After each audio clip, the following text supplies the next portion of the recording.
आज की कहानी उस कड़वी हकीकत की है जहां दो प्यार करने वालों के बीच समाज, धर्म, जाति, मजहब की दीवारें खड़ी हैं। यह कहानी दो बेइंतहा प्यार करने वालों, उनके लिए यह दिन एक आखिरी चुनाव का था। या तो साथ रहना या हमेशा हमेशा के लिए एक दूसरे का साथ छोड़ देना। यह कहानी आपकी रूह को झकझोर देगी और आपको सोचने पर मजबूर कर देगी। क्या आज के दौर में भी मजहब को क्या आज के दौर में भी प्यार को मजहब के तराजू पर तौला जाता है? चलिए शुरू करते हैं। बनारस की तंग गलियों और घाट की लहराती लहरों के बीच जब दो प्रेमियों के संघर्ष की गवाह बनी। आप इस कहानी को पूरा सुने, आपको यह कहानी सोचने पर मजबूर कर देगी। तो चलिए शुरू करते हैं आज के कहानी। शाम के समय गंगा के घाट पर ठंडी ठंडी हवा चले। आज 14 फरवरी था, जिसके कारण पूरा शहर वैलेंटाइन की चकाचौंध में डूबा था। मगर बनारस के घाट पर बैठे दो प्रेमी, पवन और जोया, उनके लिए यह दिन किसी जश्न का नहीं बल्कि एक फैसले का था। उन दोनों के परिवार वालों ने साफ तौर पर कह दिया था उन दोनों के परिवार वालों ने यह साफ तौर पर कह दिया था, तुम दोनों हमेशा हमेशा के लिए एक दूसरे से जुदा हो जाओ, नहीं तो हमें भूल जाओ। जोया के आंखों में काजल नहीं, रात के नींद उड़ जाने की एक थकान थी। उसके चेहरे पर खुशी नहीं, एक दर्द और खामोशी झलक रही थी। पवन ने जोया से धीमी आवाज में कहा, जोया, आज सूरज ढलते ही हमारे पास दो ऑप्शन हैं। हमारे पास दो चारे हैं। पहला, हम हमेशा के लिए यहाँ से कहीं दूर भाग जाएं। लेकिन अगर हम ऐसा करते हैं, हमारे परिवार वालों की, हमारे माता पिता की सालों की बनाई इज्जत राख में मिल जाएगी। लोगों ने जो हमसे सपने देखे थे, उनके सपने चकनाचूर हो जाएंगे। और दूसरा ऑप्शन है, दूसरा वह कह न पाया, उसकी आवाज टूट गई, वह कुछ बोल न पाया। जोया ने पवन का हाथ थाम लिया। पवन के हाथों की गर्माहट जोया के लिए दुनिया की सबसे बड़ी सुरक्षा का कवच था। बस दोनों एक दूसरे को देख रहे थे और गंगा की घाट की लहरों को देख रहे थे। उधर शाम भी बीत गई, लोगों की भीड़ बढ़ने लगी। जोया उठती है और गंगा की लहरों को देखने लगती है। गंगा की लहरों को देखते देखते जोया पवन से कहती है, पवन, प्यार सिर्फ पाने का ही नाम नहीं है, कभी कभी प्यार खोने का भी एक प्यार होता है। जोया मुड़ कर बोली, उसकी आंखों में एक आंसू धारा। अगर हम अपने परिवार के खिलाफ जाकर शादी करेंगे, प्यार करेंगे, तो यह एक प्यार नहीं, वह एक जुर्म होगा। लेकिन अगर हम एक बार फिर से अपने परिवार वालों के पास जाकर उनसे अपने बारे में एक बार फिर से बात करते हैं, अगर वह मान गए तो ठीक, अगर वह नहीं मानते हैं तो शायद बिछड़ना ही हमारी सबसे बड़ी। पवन ने जोया का हाथ छोड़ा। चलो हम घर चलते हैं, हम छुप कर नहीं बल्कि हक से बात करते हैं। अगर वह मान जाते हैं तो हमारी जीत होगी, अगर वह नहीं मानते तो हमारी यादों में जीत होगी। भले ही हम दोबारा न मिलें, हमारी यादों में हमेशा हम मिलते रहेंगे। उस आखिरी शाम उन दोनों ने एक दूसरे को जी भर कर देखा, जैसे कोई एक अधूरी किताब को पढ़ रहा है। इतना कहकर वह दोनों अपनी अपनी मंजिल की ओर चलने लगे, इस वादे के साथ, हम दोबारा मिले या ना मिले, लेकिन हमारा प्यार हमेशा साथ रहेगा। प्यार अक्सर साथ रहने में नहीं होता, बल्कि एक दूसरे की गरिमा बचाने में भी होता। उस रात बनारस ने एक प्रेमी जोड़े को बिछड़ते हुए देखा। उनका प्यार गंगा की लहरों की तरह ही पवित्र था। न कोई मांग, न कोई जरूरत। उधर पवन के पिता पंडित दीनानाथ अपने घर में बैठे दरवाजे की तरफ देख रहे थे और शायद पवन का इंतजार कर रहे थे। उनकी आंखों में एक गुस्सा था। थोड़ी देर बाद पवन आ जाता है और अपने पिता के पास बैठ जाता है। इससे पहले पवन कुछ बोलता, पंडित दीनानाथ बोलते हैं, पवन। उनकी आवाज में एक भारीपन था। यह भारीपन तभी आता है जब वह कड़क फैसला लेते हैं। पवन के पिता ने उसके सामने जाति, धर्म, खानदान, समाज क्या कहेगा, हमारी इज्जत मर्यादा क्या होगी, एक लंबी चौड़ी फहरिस्त उसके सामने खोल कर रख दी। दीनानाथ बोल, पवन, हम इस शहर के प्रतिष्ठित लोग हैं। अगर हम दूसरे धर्म की लड़की को अपनी बहू बनाएंगे तो यह लोग, समाज हमारे बारे में क्या कहेगा, हमारी क्या इज्जत रह जाएगी। क्या तो उस लड़की के लिए अपने संस्कार की बलि चढ़ा देना चाहता है।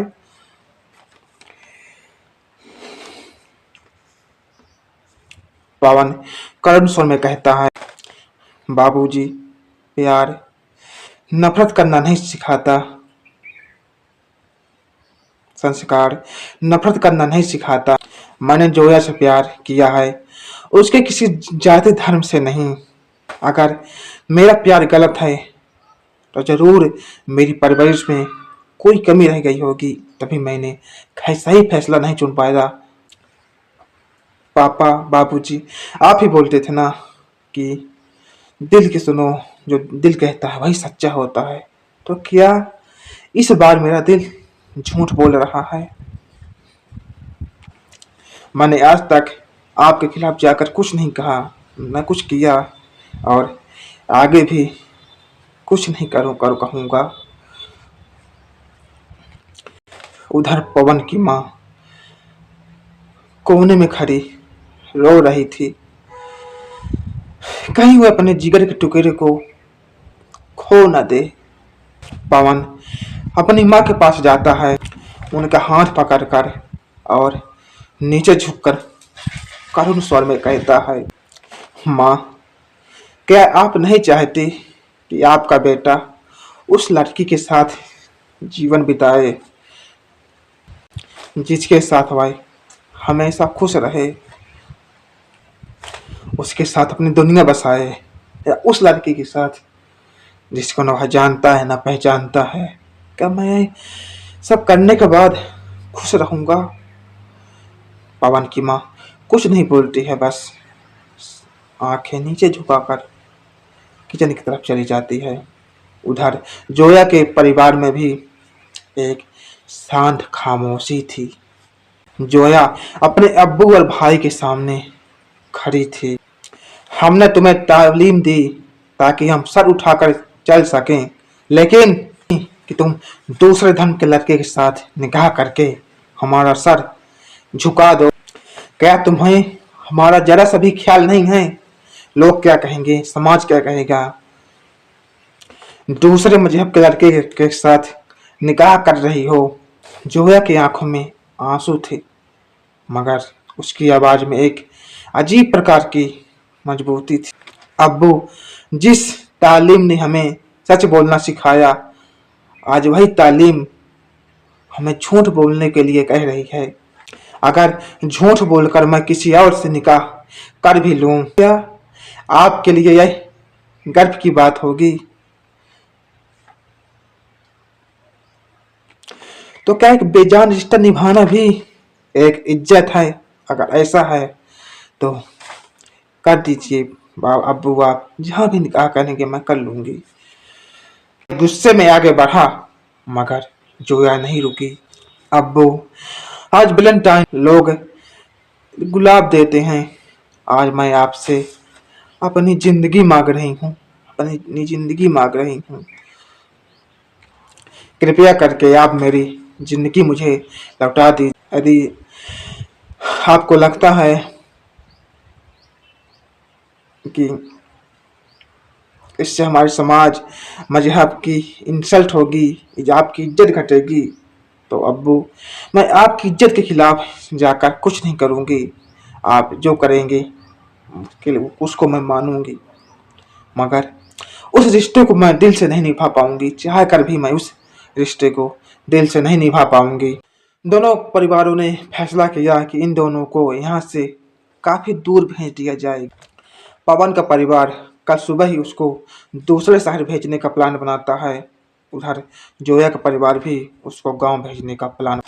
दोनों अब आखिरी बार एक दूसरे को फोन करते हैं। जोया ने जब पवन को फोन लगाया तो वह ठीक से बोल नहीं पा रही थी। उसकी पवन जोया से कहता है, जोया मैंने अपने बाबूजी को साफ तौर पर कह दिया है, अगर मैं तुम्हारा हाथ नहीं थामूंगा तो मैं जिंदगी भर किसी और का भी हाथ नहीं थामूंगा। तो हम हारे नहीं हैं।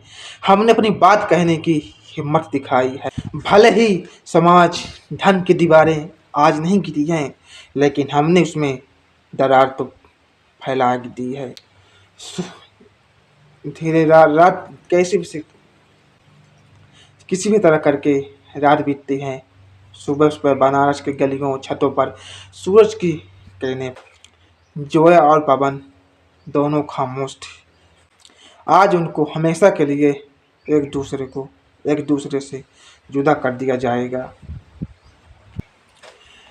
पवन के घर के बाहर गाड़ी आ चुकी थी। उधर जोया का भी सामान पैक हो चुका। समाज और धर्म की दीवारों ने अपनी पूरी ताकत लगा दी। दो दिलों को, दो हम सफरों को, दो सांसों को हमेशा हमेशा के लिए एक दूसरे से जुदा कर दिया। पवन एक बार फिर से आखिरी कोशिश करता है। वह अपने पिता के पैरों पर गिर जाता है और कहता है, बाबूजी आज भले ही आप हमें शहर भेज दें, लेकिन इसके बाद जो आएगा ना, वह आपका बेटा नहीं, वह एक चलता फिरता लाश होगा। पवन की आंखों के उस सूखेपन को पंडित जी को अंदर से झकझोर देती है। उधर जोया ने भी अपनी माँ का दुपट्टा थाम लिया। अम्मी, क्या है आपका प्यार इतना कमजोर है? समाज के डर से हार जाए। कभी अचानक एक चमत्कार होता है। जोया के अब्बू और पवन के पिता ने एक दूसरे से फोन पर बात की। वह बात कोई मीठी बात नहीं थी, उसमें एक तलखी थी, उसमें बहस थी, उसमें पुरानी हिचकिचाहट। लेकिन अंत में अपनी औलाद से हार दोनों परिवार वहीं पर आके मिले जहां पर जोया और पवन अक्सर मिलते रहते थे। दोनों परिवार मिलते हैं। पंडित जी आगे बढ़कर जोया के पिता से कहते हैं, बच्चे हारने को तैयार नहीं और हम इन बच्चों को खोना नहीं चाहते। जोया के अब्बू ने एक लंबी सांस ली और जोया का हाथ पवन के हाथ में थाम दिया और कहते हैं, बच्चों प्यार करना जुर्म नहीं,